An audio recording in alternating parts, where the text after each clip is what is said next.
नमस्कार साथियों, मैं जय मालाकार मालाकार क्लासेस में आप लोगों का स्वागत करता हूं। चलिए आप लोगों के लिए एक प्रैक्टिस सेट लेकर आए हैं जो 2014 टेट में आया हुआ था हिंदी से। तो आइए स्टार्ट करते हैं। पहला क्वेश्चन, इसमें क्वेश्चन नंबर 37 से लेकर आपके 60 नंबर तक क्वेश्चन होंगे। इसमें कुछ क्वेश्चन को स्किप किया गया है, इसलिए स्किप किया गया है क्योंकि वे आपके अपठित गद्यांश से संबंधित थे। अपठित गद्यांश में 6 क्वेश्चन थे तो उनको स्किप कर दिया गया है। 31 से 36 तक अपठित गद्यांश बहुत ही लंबा चौड़ा था। तो आइए देखते हैं पहला क्वेश्चन। अनुरोध आग्रह शब्द युग्म के अनुरोध का अर्थ होता है विनयपूर्वक याचना करना।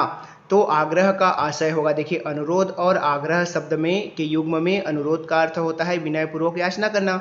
तो आग्रह का आशय क्या होगा? अधिकार भावना से उद्भूत याचना या फिर अधिकार भावना से सहृदय याचना करना, अधिकार भावना को स्वीकार करना या फिर अधिकार भावना की कदापि उपेक्षा न करना। इसका जो सही आंसर हो जाएगा वो ऑप्शन बी बिल्कुल सही आंसर हो जाएगा। अधिकार भावना से सहृदय याचना करना, ऑप्शन बी बिल्कुल सही आंसर हो जाएगा 37 नंबर प्रश्न का। 38 नंबर प्रश्न देखिए, चांद का मुंह टेढ़ा के लेखक कौन है? यशपाल, नागार्जुन, गजानन माधव, मुक्तिबोध या फिर अमृत राय। इसका जो सही आंसर है वो है ऑप्शन सी है। चांद का मुंह टेढ़ा किन्होंने लिखा था? तो गजानन माधव मुक्तिबोध द्वारा लिखा गया था। चांद का मुंह टेढ़ा याद रख लीजिएगा। आगे देखिए, रामधारी सिंह दिनकर जी की रचना नहीं है। रामधारी सिंह दिनकर की रचना इसमें से कौन सी नहीं है? उर्वशी, रेणुका, रश्मिरथी या फिर स्वर्णधुली। इसका जो सही आंसर है वो है आपका ऑप्शन सी है, रश्मिरथी आपके रामधारी सिंह दिनकर जी की रचना नहीं है। बाकी तीनों रामधारी सिंह जी की रचनाएं हैं। तो यहाँ पे ऑप्शन सी हो जाएगा, ठीक है। आगे देखिए, धातु में प्रत्यय जोड़ने से बने शब्द कहलाते हैं विशेषण, कृदंत, क्रिया या फिर तद्धितांत। तो इसका जो सही आंसर है वो है आपका ऑप्शन बी है। धातु में प्रत्यय जुड़ जाता है तो कृदंत कहलाता है। ऑप्शन बी बिल्कुल सही आंसर हो जाएगा 40 नंबर पे।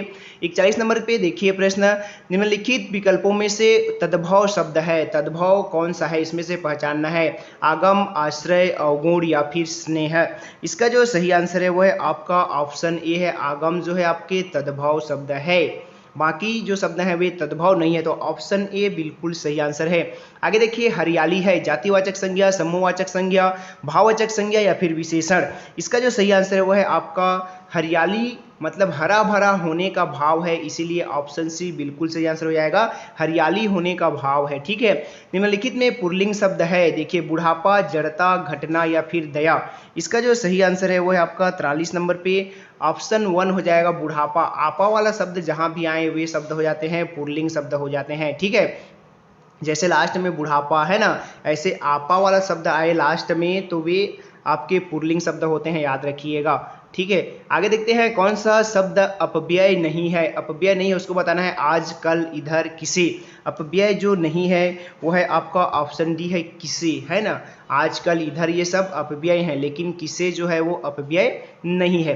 रीतिवाचक क्रिया विशेषण है अत्यंत, आजकल, कदाचित या फिर बाहर। इसका जो सही आंसर है वो है ऑप्शन सी है, कदाचित। रीतिवाचक विशेषण है कदाचित, है ना।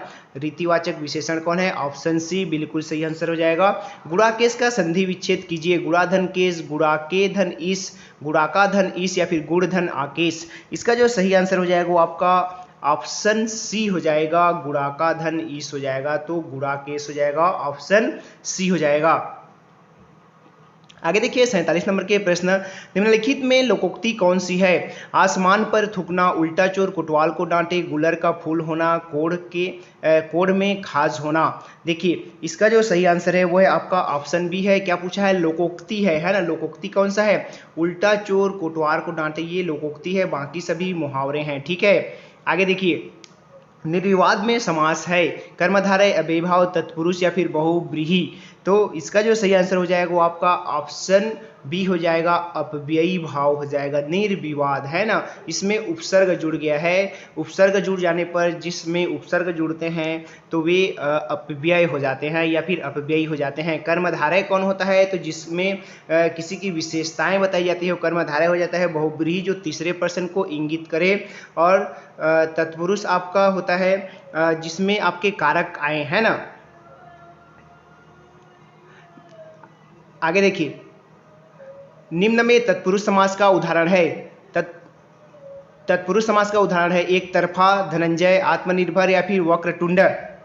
इसका जो सही आंसर हो जाएगा वो ऑप्शन सी हो जाएगा। आत्मनिर्भर जो है वो तत्पुरुष समास हो जाएगा। आत्मनिर्भर क्या हो जाएगा? तत्पुरुष समास हो जाएगा। एक तरफा धनंजय वक्रतुंड दिया है वो तत्पुरुष समास नहीं है। आगे देखिए 50 नंबर के प्रश्न, निम्नलिखित विकल्पों में से तत्सम शब्द है। तत्सम कौन है? नारियल, उपरोक्त, तुरंत या फिर आलस्य। तो इसका जो सही आंसर हो जाएगा वो ऑप्शन डी हो जाएगा। आलस्य जो है तत्सम शब्द है, ठीक है, बाकी नहीं है, ठीक है। आगे देखिए, जो किसी बात या उचित को तुरंत सोच ले के लिए एक शब्द होगा। प्रतिभाशाली, कुशाग्र बुद्धि, प्रत्युत्पन्नमति या फिर बुद्धिमान। इसका जो सही आंसर है वो है ऑप्शन सी हो जाएगा, प्रत्युत्पन्नमति। जो तुरंत सोचता है उसको प्रत्युत्पन्नमति कहा जाता है। आगे देखिए, प्रागैतिहासिक का अर्थ है, प्रागैतिहासिक का अर्थ है सभ्यता के विकास का इतिहास, आदिमानव की संस्कृति, लिखित इतिहास के बाद का या फिर लिखित इतिहास के पहले का। इसका जो सही आंसर है वो है आपका ऑप्शन डी हो जाएगा, लिखित इतिहास के पहले का काल। प्राग ऐतिहासिक काल मतलब इतिहास के पहले का काल। ऑप्शन डी बिल्कुल सही आंसर हो जाएगा। आगे देखिए 53 नंबर, निम्नलिखित में से किस शब्द का निर्माण उपसर्ग से नहीं हुआ है? अवसाद, उन्नति, सज्जन या फिर प्रहार। किसमें उपसर्ग नहीं है उसको बताना है आप लोगों को। तो इसका जो सही आंसर हो जाएगा ऑप्शन बी है, उन्नति में आपका उपसर्ग नहीं लगा है, इसमें प्रत्यय लगा हुआ है। निम्नलिखित में प्रत्यय युक्त शब्द नहीं है। किसमें प्रत्यय नहीं है? बोली, भाषा, पिपासा या फिर अंकुर। तो इसका जो सही आंसर है वो है आपका ऑप्शन डी है, अंकुर में प्रत्यय नहीं लगा हुआ है, बाकी सभी में प्रत्यय लगा हुआ है।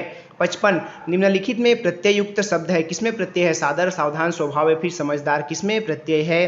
तो ऑप्शन डी हो जाएगा, समझदार। इसमें दार प्रत्यय लगा हुआ है, ठीक है। निम्नलिखित शब्द की सही वर्तनी कौन सी है? ज्योत्सना, ज्योत्सना कौन सा सही है बताना है। ज्योत्सना लिखा हुआ है उसको देख लीजिए। इसका जो सही उच्चारण हो जाएगा ऑप्शन बी वाला हो जाएगा, आधा ज, यो, आधा त, आधा स, ना, ये बी वाला हो जाएगा, ऑप्शन बी सही हो जाएगा। आगे देखिए 57, निम्नांकित में से कौन सा शब्द रात्रि का पर्यायवाची नहीं है? जो रात्रि का पर्यायवाची नहीं है उसको छपा, शशक, शर्वरी या फिर यामिनी। जो नहीं है उसमें से हो जाएगा आपका ऑप्शन बी हो जाएगा, शशक जो है नहीं है, बाकी तीनों हैं, ठीक है। निषिद्ध शब्द का विलोम होगा, विहित, संदिग्ध, अनुपयोगी या फिर प्रतिबंधित। इसका जो सही आंसर है वह है आपका ऑप्शन 1 हो जाएगा, विहित। निषिद्ध का विहित हो जाएगा, ऑप्शन ए बिल्कुल सही आंसर हो जाएगा। आगे देखिए 59 प्रश्न पे, निम्नलिखित शब्दों में से अग्नि का पर्यायवाची है? पीयूष, पावक, अंबर या फिर मयंक। अग्नि का पर्यायवाची कौन है? तो ये पावक जो है अग्नि का पर्यायवाची है, बाकी सभी नहीं है, तो ऑप्शन बी बिल्कुल सही आंसर हो जाएगा। निम्नलिखित वाक्यों में कौन सा वाक्य सर्वाधिक सही है? यद्यपि तुम अजनबी हो परंतु मैं तुम्हें अपना मानता हूँ। यद्यपि तुम अजनबी हो मैं तुम्हें ही अपना मानता हूँ, देख लीजिएगा। इसका जो सही आंसर हो जाएगा वो बता दे रहा हूँ, ऑप्शन डी बिल्कुल सही आंसर हो जाएगा, ऑप्शन डी बिल्कुल सही हो जाएगा। तो दोस्तों ये थे कुछ इंपॉर्टेंट क्वेश्चन। अगर आपको अच्छे लगे होंगे तो कमेंट कीजिएगा, लाइक कीजिएगा, और चैनल पे नए हैं तो सब्सक्राइब कर लीजिएगा। और वीडियो आप लोगों के लिए कैसे हेल्पफुल है उसको भी बताइएगा। नमस्कार, जय हिंद।